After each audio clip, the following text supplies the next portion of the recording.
So let's see here. Has a grandiose sense of self importance, is preoccupied with fantasies of unlimited success, power, brilliance, believes that he or she is special, requires excessive admiration, has a sense of entitlement, is interpersonally exploitive, lacks empathy, is often envious of others, shows arrogance.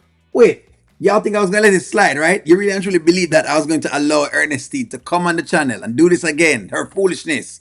Even though we know that she pretty much has some of the same qualities that Anthony has. No, let's go. Anthony is a grade A top tier narcissist. That's what it is.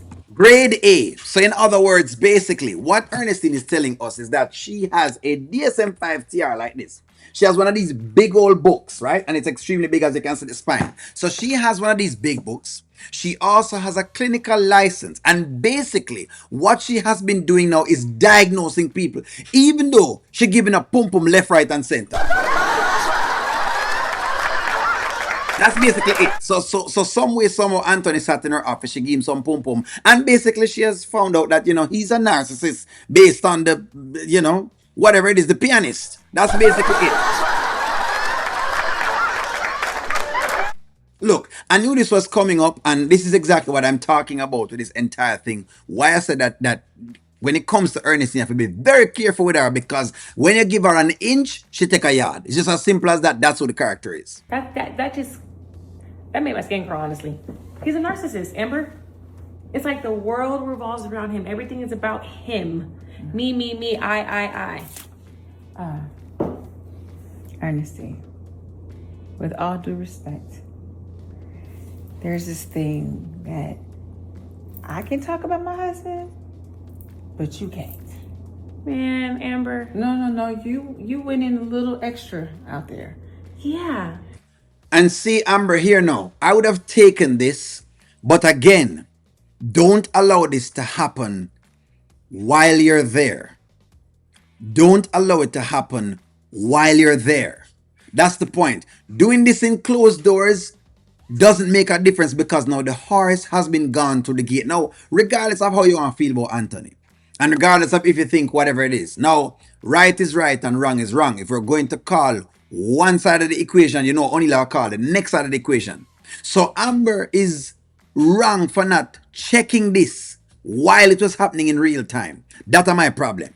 Because somebody has to challenge him. Somebody has to be the one to say, Anthony, everything doesn't revolve around you. You can't just go do what you want to do, cheat, have babies, lie, manipulate. Says Ernestine, who was just spent Jamo's money and says she's just paying off her mother's house. That's where it's coming from. So it's coming from a person who just does about just the same thing. Someone said today that Ernestine and Anthony are the same, and we're looking at one person calling the next. It's pot calling the kettle black. In other words, she's looking into a mirror and seeing herself in male form. Deceit, and then everything's just peachy keen. I'm sorry, I've been holding that in. I have been holding that I was gonna say, that's not your job. That's my job. And I let him know. Now, you calling him a narcissist, there's sometimes something called narcissistic personality disorder. Yeah. And he has it. No, he does not. And people, most human beings tend to have narcissistic ways. There's two totally different things.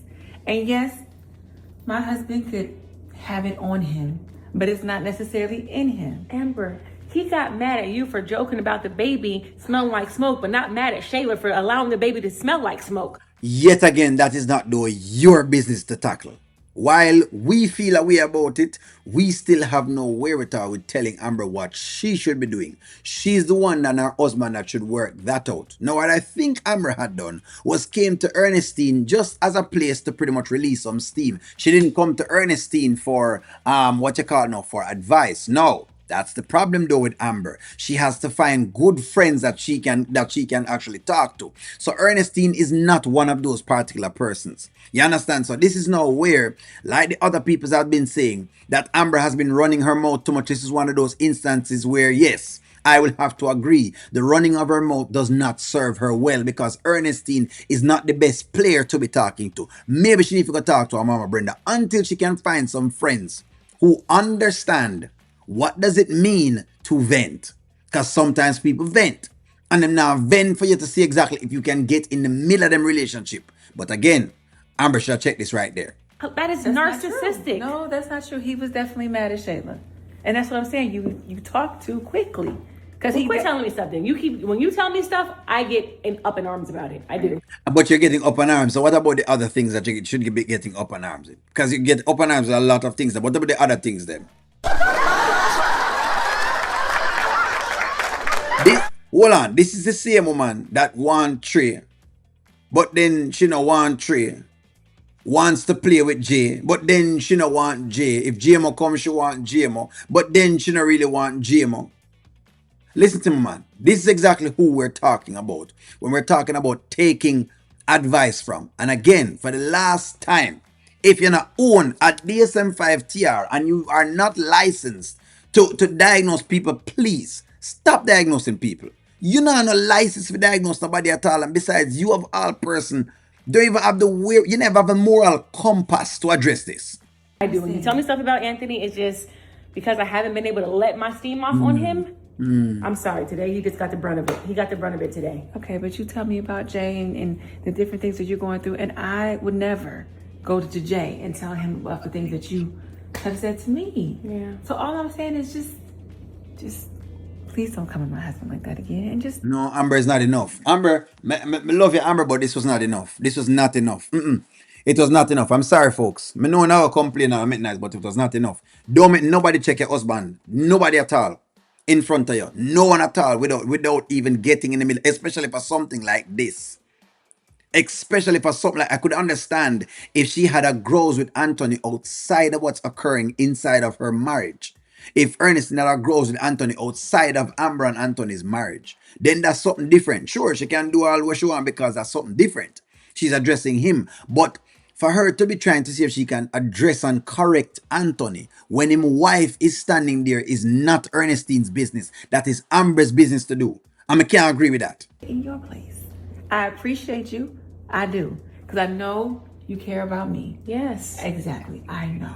But somebody has to say something to him. No, I do. Well, then do it. I did. And I just vented to you because I was upset. But if I can't vent to you without worrying about you going off on him, then I can't vent to you. Sorry, you're right. I shouldn't have gone off. I haven't been able to see him. And it's like, it just all came. Where's my food? Did you bring me something? It's like, nobody was thinking about you. See what I'm talking about? That is not her business to do, Amber. Look here, friends, look here. While we love the Amber character and want her to get her just due, this should never have happened.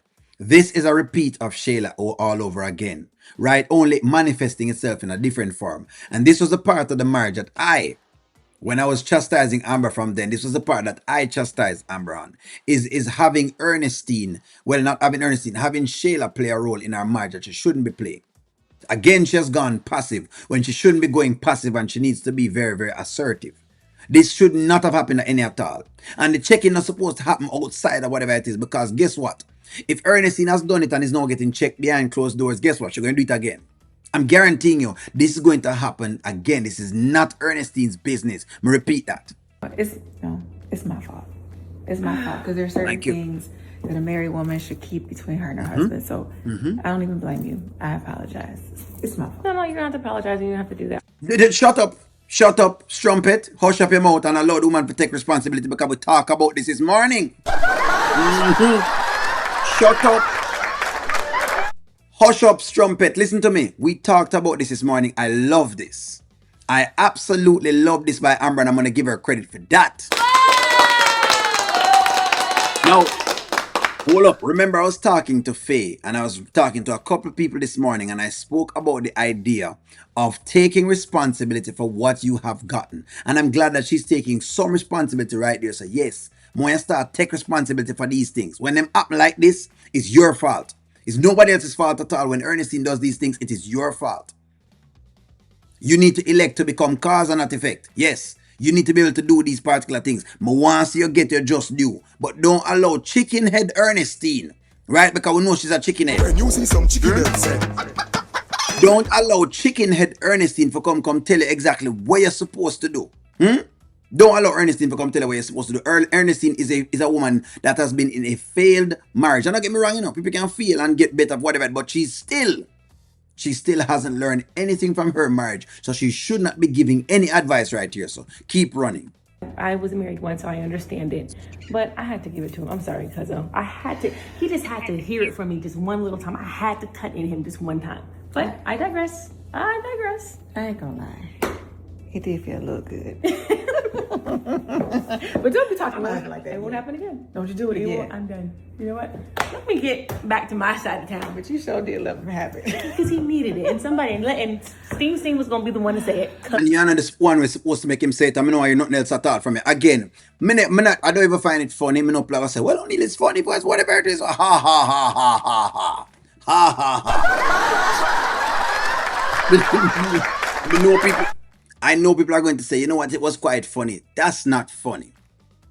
You checking the woman husband for is not funny because me prefer Amber to check him. Me prefer Amber check him. O'Neal prefers for Amber to check him. Make Amber tell him about him back scope. Make Amber tell him too cloud. Make she tell him what she need to tell him. Make she argue in him face. Make she complain. Make she scream in him face.